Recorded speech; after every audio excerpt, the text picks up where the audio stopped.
پی T آئی opposition میں دبی ہوئی ہے. تو یہ ایک جمہوری عمل جب ایسے ہوگا تو یہ سارے ایک دو پھر جب باہر نکلیں گے تو یہ سیاسی منظرنامہ یقینی طور پر بڑا زبردست سیاسی منظرنامہ جو ہے نا یہ بلدیاتی الیکشن میں سامنے آ رہا ہے. بالکل ٹھیک ہے جی. بلدیاتی الیکشن کے جب بھی اناؤنس ہوگا تو اس وقت سیاسی جو سرگرمیاں ہیں وہ یقینی طور پر زور پکڑیں گی. لائیو اسٹوڈیو میں سیڈی صافی راجہ افتخار احمد موجود ہے. راجہ صاحب ابھی جس طرح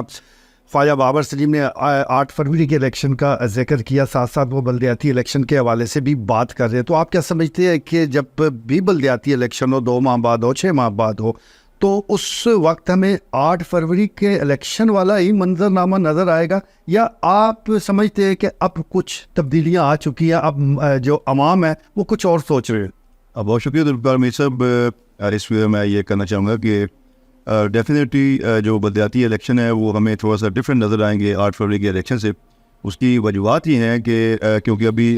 مسلم لیگ نون کی جو حکومت ہے یہ حکومت میں ہے, اور جیسا کہ آپ کو بھی پتہ ہے کہ بالخصوص اگر ہم ضلع چکوال کی بات کریں تو ایک بہت بڑے جو ترقیاتی منصوبے ہیں اور ترقیاتی فنڈ جو ہے وہ ایم این ایز اور ایم پی ایز کو جو ہے وہ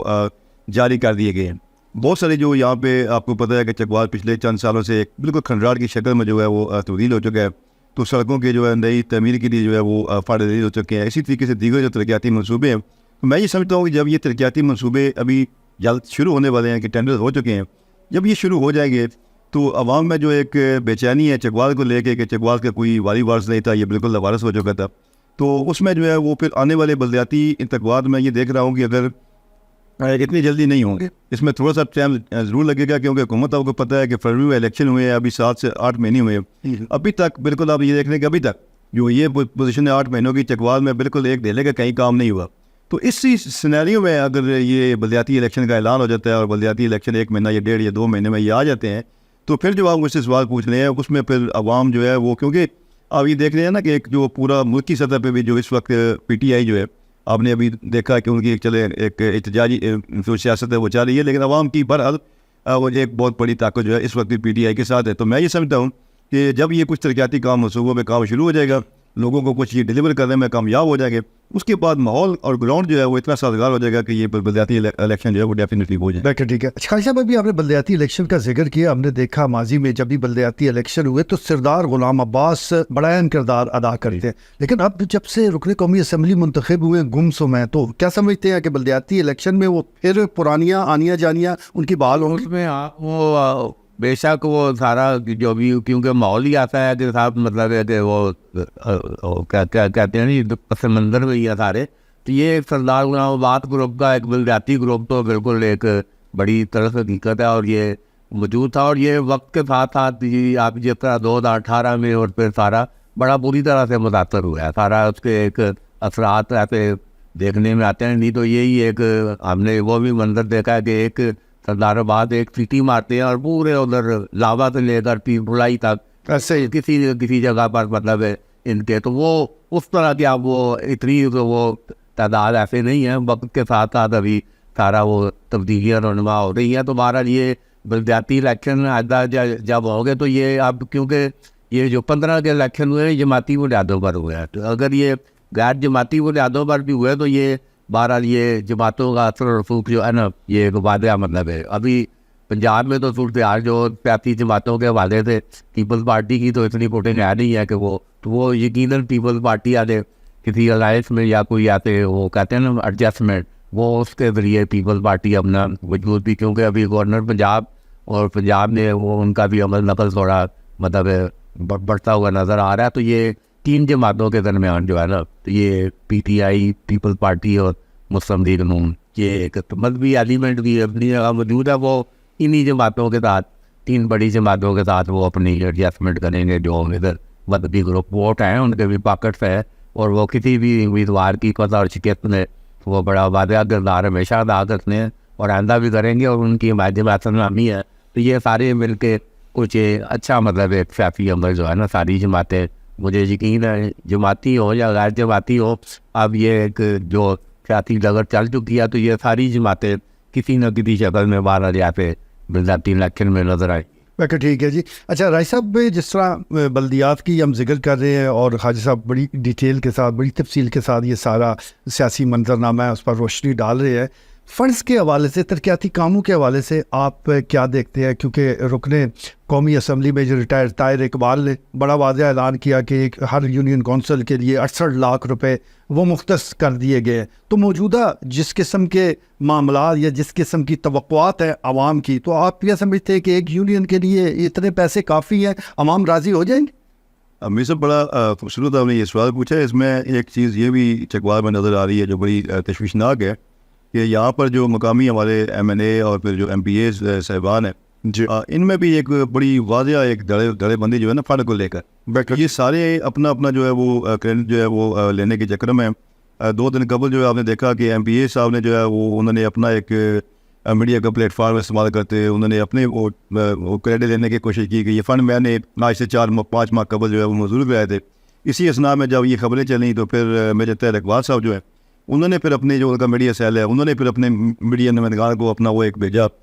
ڈیٹیل بھیجی, اپنا ایک ہینڈ آؤٹ بھیجا کہ جناب اس میں ہمارا بھی حصہ جو ہے یہ برابر ہے, ہم نے بھی یہ فنڈ منظور کرایا ہے تو یہ اجتماعی طور پر ملیں. تو ایک تو فنڈ جو ہے وہ جیسے کہ آپ ذکر کر رہے ہیں یہ تو بھی اتنے زیادہ نہیں ہے کہ اس سے کوئی ترقیاتی کام ہو سکے. اور دوسرا میں یہ سمجھتا ہوں کہ حکومتی جماعت کو جو ہے وہ ایک پچ پر جو ہے وہ آنے کی ضرورت ہے. اگر ان میں یہ دڑے بازی آنے والے دنوں میں یہ مضبوط اگر مزید مضبوط ہوتی ہے تو پھر اس کا ڈیفینیٹلی نقصان جو ہے وہ چکوال کی عوام کو. خیر صاحب, آخری سوال آپ کے سامنے رکھوں گا. آپ کو یاد ہوگا کہ 500 بیڈ کے ہاسپٹل کا بڑا چکوال میں ذکر ہوتا رہتا ہے, لیکن ابھی اس کی ایک اینٹ بھی نہیں لگی. اب تو سوشل میڈیا پر میں نے ایک پوسٹ دیکھی کہ 500 بیڈس کا ہاسپٹل اگر ممکن نہیں ہے تو 500 قبروں کا قبرستان ہی بنا دیں, کم سے کم لوگ وہاں دفن تو ہو سکے. تو کیا رکاوٹیں کیا ہے, کیا دیکھتے ہیں؟ اس میں یہ بات بڑی بدبختی ہوئی ہے یہ چکوال کی, اور یہ وفاقی بجٹ میں یہ جو بالکل یہ ادھر یہ 2018-19 میں یہ جب ادھر تبدیلی سرکار کی حکومت آئی ہے تو اس کے بجٹ میں یہ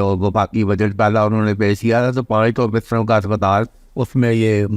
منظور تھا. تو یہ ادھر ڈاک بنا تھے. آپ یہ دیکھیں یہ ناظرن جو بائی بات ہے اس میں جگہ بھی عطل کی گئی تھی مگر وہ لوگوں کو پوری طرح اعتماد میں نہیں لیا گیا اور پھر وہ عدالتوں میں کافی یہ معاملہ اس میں رہا اور وہ قابل عمل نہیں ہو سکا. تو یہ اس وقت کوشش ہی ہے, اس وقت جو حالات واقعات تھے وہ مشکل سے مشکل کام بھی آتے پلک جھپتے میں ہوئے تھے. تو بہرحال یہ اہل چکوال کی بات پتہ نہیں دعائیں مانگ کے کہ بھئی یہ پنڈی لا جاؤ تو یہ ہوئی گردان یہ ختم ہونے میں یہ امکانات پیدا ہو گئے تھے 2018-19 میں. تو وہ بہرحال زمین کی وجہ سے وہ معاملہ رہ گیا. تو بہرحال اب بھی یہ فوجی علاقہ ہے اور سارا مطلب ہے ادھر شہیدوں غازیوں کی یہ سرزمین ہے اور بالکل بڑی قربانی ہے اس علاقے کی. تو یہ ایک مطالبہ تو بالکل کہ یہ کم از کم CMI طرز پہ کوئی فوجی فاؤنڈیشن کی ان کے پورے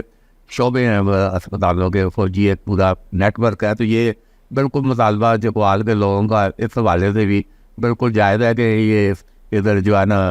500 بستروں کا اسپتال. تو یہ ابھی جو حالات اور واقعات جس تیزی کی طرف بڑھ رہے ہیں نجی شعبے میں ابھی میڈیکل اسپتال کا ایک رجحان یہ فوراً باقی دونوں دلچسپی لے رہے ہیں. یہ اس میں میڈیکل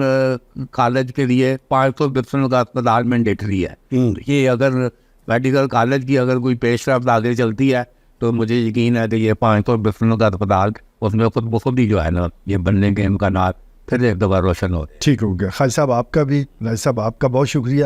ناظرین, آپ نے لائف فرام زر نیوز کا آج کا پہلا پروگرام دیکھا. انشاءاللہ آئندہ بھی آپ اس قسم کے پروگرام ہماری یہ جو پلیٹ فارم ہے اس سے دیکھتے رہیں گے. انشاءاللہ ہفتے میں 2 پروگرام وہ ہوں گے جس میں سینئر صحافیوں کے پینل کے ساتھ ہم ضلع چکوال کی سیاسی جو صورتحال ہے وہ بھی آپ کے سامنے رکھیں گے اور جو عوام کے مسائل ہیں اس کو بھی ہم انشاءاللہ اس پلیٹ فارم سے ہر ہفتے ڈسکس کریں گے. 2 پروگرام ہوں گے اور اس میں صرف بات ہوگی عوام کی, بات ہوگی آپ کی. اجازت دیجیے, اللہ کے بعد.